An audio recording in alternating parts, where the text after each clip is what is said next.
Good morning 10th class. How are you? देखो ये जो वीडियो मैं बना रहा हूँ आज, इस वीडियो के अंदर दो चीज़ों के बारे में बात करेंगे।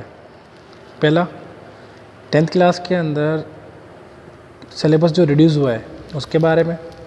दूसरा, आने वाला जो एग्ज़ाम होगा उसके अंदर जो पेपर होगा उसका पैटर्न किस तरह का होगा, मतलब कितने मार्क्स का क्वेश्चन, मतलब कितना मार्क्स का पेपर आएगा, क्वेश्चंस किस तरह के आएंगे।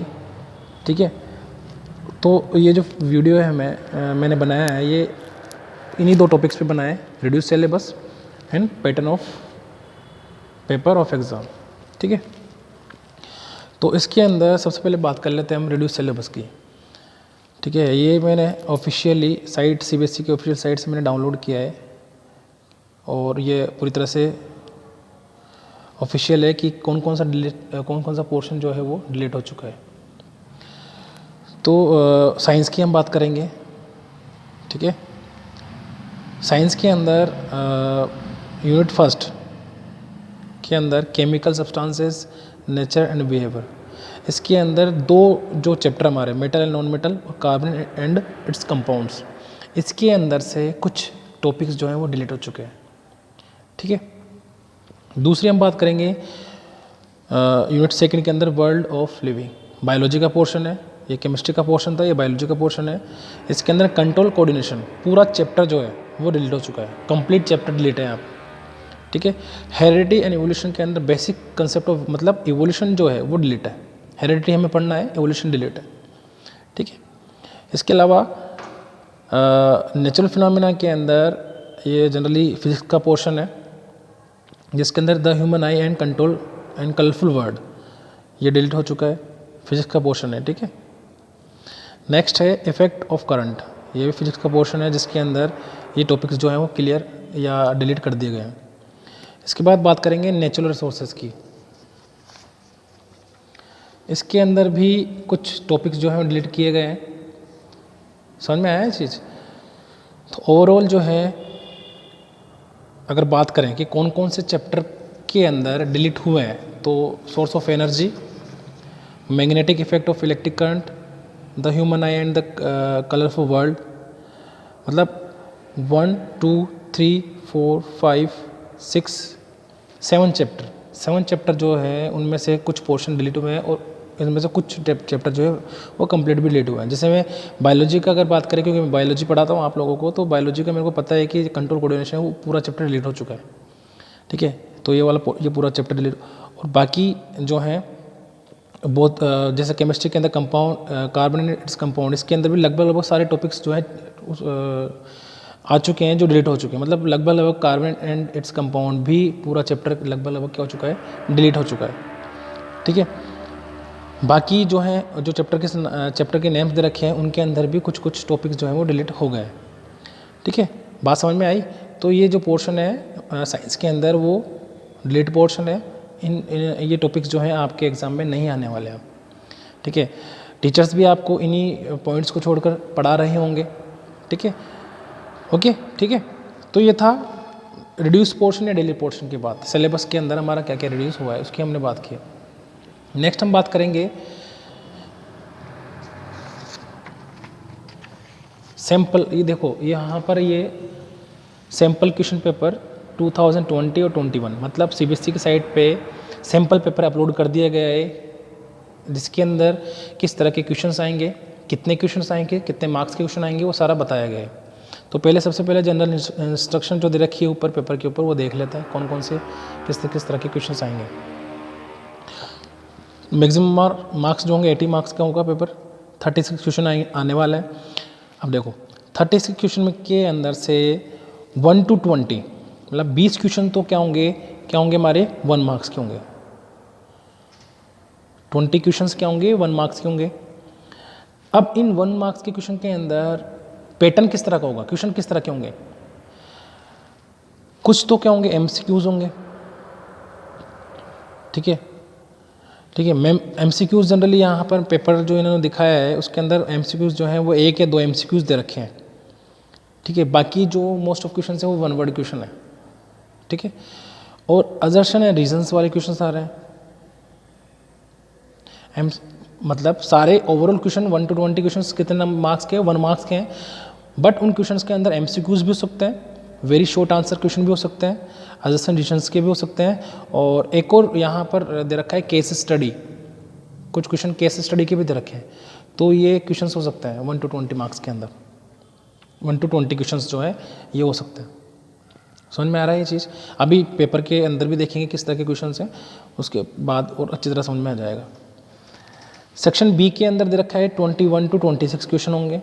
मतलब कितने क्वेश्चन होंगे 21 to 26, कितने क्वेश्चन होंगे 6 क्वेश्चन के आसपास हो गए। कितने मार्क्स के? 2 मार्क्स के। ठीक है। इसके बाद सेक्शन सी के अंदर 27 से 33 क्वेश्चन होंगे, मतलब 27, 28, 29, 37 क्वेश्चन आपके कितने होंगे? 3 मार्क्स के होंगे। और इसके बाद 34 से 36 5 मार्क्स के आपके क्वेश्चन होंगे। मतलब कितने नंबर? 3 क्वेश्चन क्या होंगे आपके? 5 नंबर के होंगे। समझ में आ गया? तो 20 और ये कितने होगा? 6 और ये कितने होगा? 7 और ये कितने हो गए? 3। टोटल क्वेश्चन कितने हो गए? 36 क्वेश्चन टोटल हो गए और मैक्सिमम मार्क्स कितने हो गए हमारे? 80। ठीक है, समझ में आया है? क्लियर है? सेक्शन 1 के अंदर देखो ये दे रखा है, कुछ क्वेश्चंस दे रखे हैं यहाँ पर। तो ये 1 वर्ड वाला क्वेश्चन हो गया, ये 1 वर्ड वाला क्वेश्चन हो गया, ये एमसीक्यू वाला क्वेश्चन हो गया, फिर 1 वर्ड वाला क्वेश्चन आ गया, इस तरह का।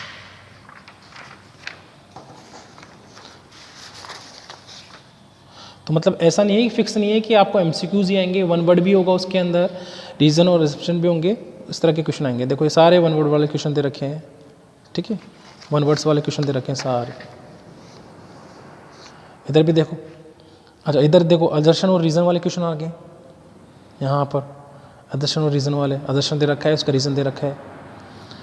ठीक है, इसके बाद यहाँ पर हमारे आ गए केस स्टडी वाले क्वेश्चन आ गए। ठीक है, केस स्टडी वाले क्वेश्चन आ गए, जिसमें से हमें एक पैराग्राफ दे रखा होगा, उस पैराग्राफ के अंदर से वो 5 क्वेश्चन पूछेगा, 5 में से हमें 4 का आंसर देना है। क्या दे रखा है यहाँ पे? देखो 70-20 के अंदर क्या दे रखा है? 5 सब parts each, you are expected to answer any 4 sub part in this question. 5 question दे रखे होंगे, जिसमें से 4 क्वेश्चन का हमें आंसर देना है। एक पैराग्राफ दे रखा होगा, उस पैराग्राफ के अंदर से क्वेश्चन बने होंगे। ठीक है, समझ में आ रहा है? फिजिक्स, बायोलॉजी और केमिस्ट्री तीनों के अंदर इस तरह के क्वेश्चन दे रखे होंगे, केस स्टडी वाले क्वेश्चन दे रखे होंगे। समझ में आया? ये चीज़ नहीं आई तो इस तरह के केस स्टडी वाले क्वेश्चन आएंगे। समझ में आ रहा है? देखो जैसे हम बात करते हैं यहाँ पर, इसी की हम बात करते हैं, क्वेश्चन फर्स्ट की बायोलॉजी की बात करते हैं। ठीक है, बायोलॉजी वाले क्वेश्चंस की हम बात करते हैं। देखो, all living cells require energy for various activity, this energy available by breakdown of simple carbohydrate either using oxygen और विदाउट यूजिंग ऑक्सीजन। ठीक है, अब यहाँ पर इसने जो पैराग्राफ बोला है, इससे मतलब क्या हो गया कि ये टाइप ऑफ रेस्पिरेशन बताना चाह रहा है, एनारोबिक एंड एरोबिक रेस्पिरेशन के बारे में बताना चाह रहा है। अब हमें इन दोनों के बारे में अगर नॉलेज है, पता है इसके बारे में, तो आगे क्वेश्चंस के आंसर दे सकते हैं। Energy is the case in the case of higher plant and animal is obtain by, simple सी बात है, हायर प्लांट और एनिमल्स के अंदर कौन सा रेस्पिरेशन होगा या किसके थ्रू करेंगे? वो ब्रीदिंग के थ्रू करेंगे। Energy in the case of higher plants and animals is obtain by, energy किसके थ्रू ऑब्टेन की जाती है? ठीक है, समझ में आ रहा है चीज़? इसके बाद the graph below the present, तो ग्राफ दे रखा है नीचे, इधर की तरफ ग्राफ दे रखे हैं। तो मतलब ये जो 2 लाइनें 3 लाइनें दे रखी है, इससे ये किससे रिलेटेड है? एरोबिक एनारोबिक रेस्पिरेशन रिलेटेड, इससे रिलेटेड क्वेश्चंस जो है वो पूछेगा। ठीक है, बस अभी 5 क्वेश्चन, 5th क्वेश्चन ही हो गया। इनमें से इन 5th क्वेश्चन में से 5 क्वेश्चन में से आपको 4 के आंसर देना है। क्लियर? तो ये केमिस्ट्री के अंदर भी है, बायोलॉजी के अंदर भी है केस स्टडी, और केमिस्ट्री के अंदर भी है, फिजिक्स के अंदर भी है। ठीक है, सेक्शन बी आ गया हमारा। सेक्शन बी के अंदर क्या होगा? 2 मार्क्स के क्वेश्चन होंगे इस तरह से। सेक्शन सी के अंदर क्या होंगे? 3 मार्क्स के क्वेश्चन होंगे। ठीक है,